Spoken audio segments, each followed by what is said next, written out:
Hello, I'm Jennifer, a 35-year-old woman who recently went through a divorce. The end of my marriage caught me off guard, as I once believed it to be the most fulfilling relationship of my life. However, as time went on, I realized that our union had cracks I couldn't ignore. Now, I'd like to share our journey, from how it all began. John and I met through a mutual friend, and our connection was instant. He was charming, attractive, and had a magnetic personality. We dated for 3 years before deciding to get married. Throughout our relationship, things seemed to flow smoothly. We shared common values and made an effort to accommodate each other's needs. But there was one significant hurdle: John's parents, Mary and Kevin. The first sign of trouble came early. When John took me to meet them, I was greeted by an awkward sight: 3 plates set at the dinner table, for John, Mary, and Kevin. There wasn't one for me. I felt humiliated, but I brushed it off and had to ask for a plate myself. Throughout the meal, they made cutting remarks and were dismissive, and John sat there, silent. Looking back, that moment was a warning of the larger issues that would plague our marriage. But I held on, hoping John would defend me. He didn't.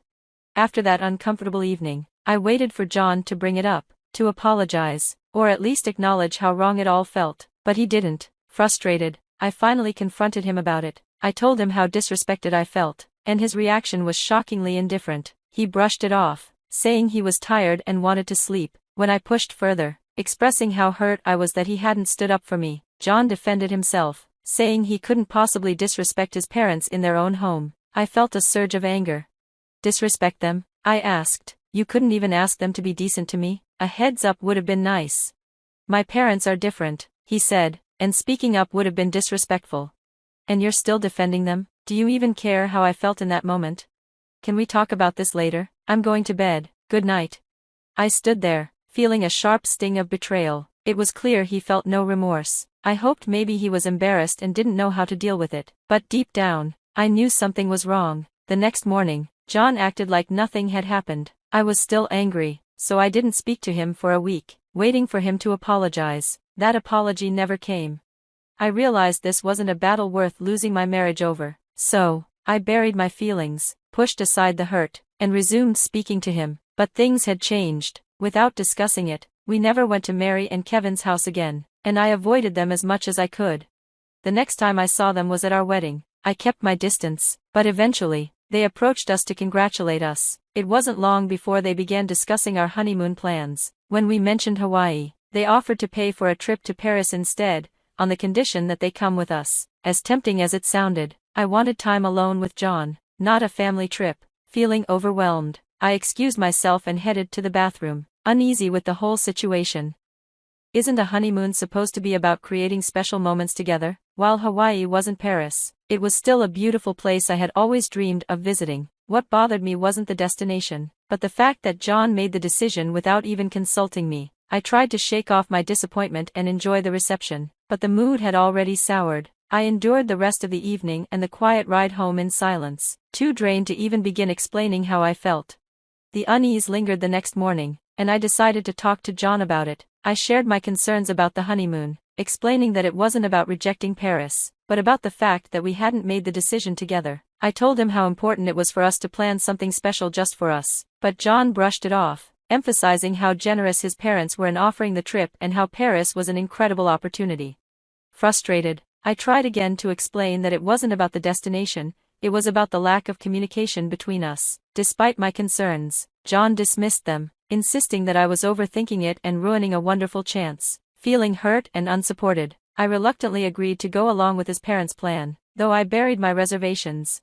A month later, our vacation began. We met Mary and Kevin at the airport, and to my surprise, they were unusually friendly. I couldn't quite believe the shift in their behavior, so I remained guarded. During the first week in Italy, they kept up the friendliness, and I cautiously hoped things might be different. But slowly, they reverted to their old ways. They started making sarcastic comments about my clothes, questioning why I would wear certain outfits. Some days, they even excluded me from their plans, labeling my attire as too embarrassing for the places they wanted to go.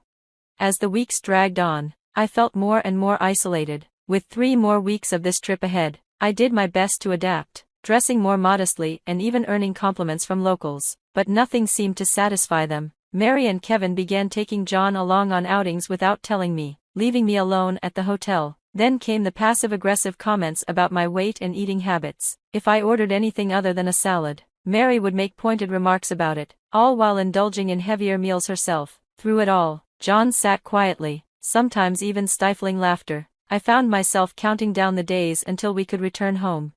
Spending time with John and his parents became unbearable. They relentlessly criticized and belittled me, and John simply stood by, ignoring it all. I knew I had to talk to him about it, but every time I tried to raise the issue, he dismissed my concerns or avoided the conversation entirely. On our last day, I took the initiative to gather our passports and tickets for the flight home. When I asked John where my ticket was, he shrugged and said he didn't have it. His response didn't sit right with me, but I was too mentally exhausted to make sense of the situation. I went to Mary and Kevin's room, hoping they had my ticket. When I asked Mary about our departure, she casually mentioned that she, Kevin, and John were leaving in 3 hours. I was stunned. What about my ticket? I asked. Oh, we forgot to buy one for you, Mary replied, as if it were no big deal. Shocked and upset, I pressed her on how they could forget something so important. Mary waved it off, telling me not to worry, they'd buy my ticket separately, but something about the whole situation didn't feel right. I vented my frustration to John about being pushed aside, insisting that he couldn't keep supporting his parents at my expense. When I sought help with the ticket situation, John's mother insisted I deal with it on my own, only intensifying the tension. John was caught between his loyalty to his parents and our relationship, leaving him without a clear path forward. In the end, he decided to go to Turkey with them, leaving me to find my own way home. The news hit me like a punch to the gut. As we left their room, I pleaded with John not to abandon me, but he turned away, visibly embarrassed. He explained that his parents had funded the trip from their retirement savings, and he felt he couldn't disrespect them. While I was appalled, I couldn't ignore how disrespectful his parents were being to me. Tears filled my eyes as I watched him pack, his gaze barely meeting mine, offering no apologies or even a suggestion to cover my ticket back. The urge to cause a scene was strong, but I felt too humiliated to act. When it was time to leave, John walked away with his head down, while Mary and Kevin waved goodbye with glee. I was left seething and alone in a foreign country. After enduring their remarks and John's silence for an entire month, I had reached my breaking point. Revenge suddenly seemed like a compelling necessity, and I knew exactly how to achieve it. I learned that John's financial stability had come at the cost of his parents' retirement. His mortgage was assumable, and they had transferred it to him when he became stable. Now, they were drowning in debt, and the house was on the brink of foreclosure. John nominated me as the next owner, citing my higher income and excellent credit. I called my best friend Nancy, whose husband Benjamin specialized in property law. During a FaceTime call, we mapped out a plan, detailing how I had been solely responsible for paying off the mortgage since John's nomination. Initially, I accepted his lack of contributions, thinking he deserved some financial comfort, but after 7 months of his neglect, I confronted him, only to be met with accusations of jealousy over his lifestyle. It was time to take control. Before the mortgage, I had my own life, and I should have seen the red flags about John's character. Talking to Benjamin opened my eyes to the absurdity of my situation. He expressed disbelief that I hadn't recognized John's true nature before marrying him. I admitted that I was blinded by love. Benjamin pointed out the insanity of John relying on me to pay off his home and advised me on the next steps. He assured me that transferring the house into my name would be straightforward. Given my payment history, he offered to handle the legalities, even preparing an eviction notice. Grateful for their support, I promised myself to be more vigilant in the future. Knowing John and his parents had a long layover in Turkey, I planned my move carefully. They intended to stay at an airport hotel in Istanbul, and while I had initially looked forward to the trip, I now saw it as an opportunity to serve them the eviction notice upon their return.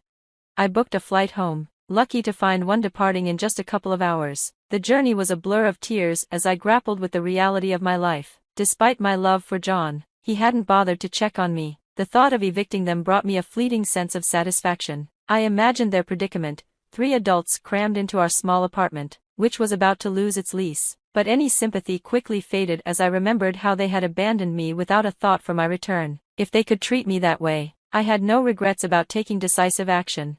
As soon as I landed, I set my revenge in motion, checking John and his parents' flight status. I saw they would be departing in 3 hours. Fueled by adrenaline, I drove straight to Mary and Kevin's house. Using the spare key hidden under the mat, I let myself in and woke them up. My next step was to find the best divorce lawyer nearby and initiate proceedings. I called Nancy, and she and Benjamin came over to support me as I signed the paperwork to remove John's name from ownership and finalized the eviction notice. Seeing my friends brought forth emotions I had buried since arriving home. It was hard to be back in a place filled with reminders of John, but their presence allowed me to release my pent-up feelings. After they left, I checked John's flight and saw they had about an hour before boarding. Wanting to appear composed, I took a brief nap, managing to rest for about 12 hours. When I woke, I quickly got ready and headed to the divorce attorney's office to collect the papers. Upon my return, I had just an hour before John and his parents were due back. My heart raced as their arrival drew near, but I steeled myself for what was to come. When they walked through the door, their surprise at finding me in their house was palpable. Ignoring their questions, I boldly declared my intention for them to leave. Their confusion quickly turned to alarm, with Mary and Kevin demanding an explanation.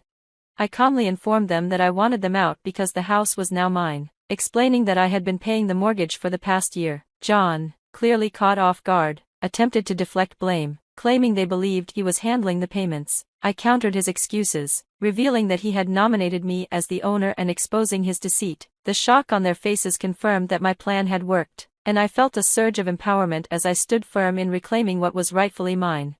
I made it clear that John was excluded from the ownership due to his consistent failure to contribute, solidifying my claim on the house. I firmly requested that they vacate the premises. Ignoring their pleas and protests, I was resolute, warning them of police involvement if they refused to leave. Just before they departed, I handed John the divorce papers, expressing my unwillingness to stay with someone who had exploited me and failed to support me when I needed it most. Despite his desperate attempts to apologize and plead for another chance, the emotional damage was far too deep for reconciliation. Watching them leave filled me with a sense of satisfaction. Although I knew healing from the hurt and betrayal would take time, I had taken back control of my life. I refused to let John and his parents dictate my happiness. This was my ultimate victory.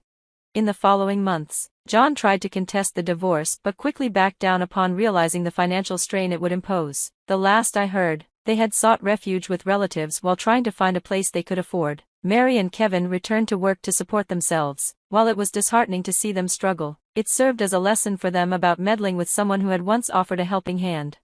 Since parting ways with them, my life has blossomed with greater happiness. Occasionally, memories of their actions resurface, but I find solace in the satisfaction of having taken a stand and reclaimed my life.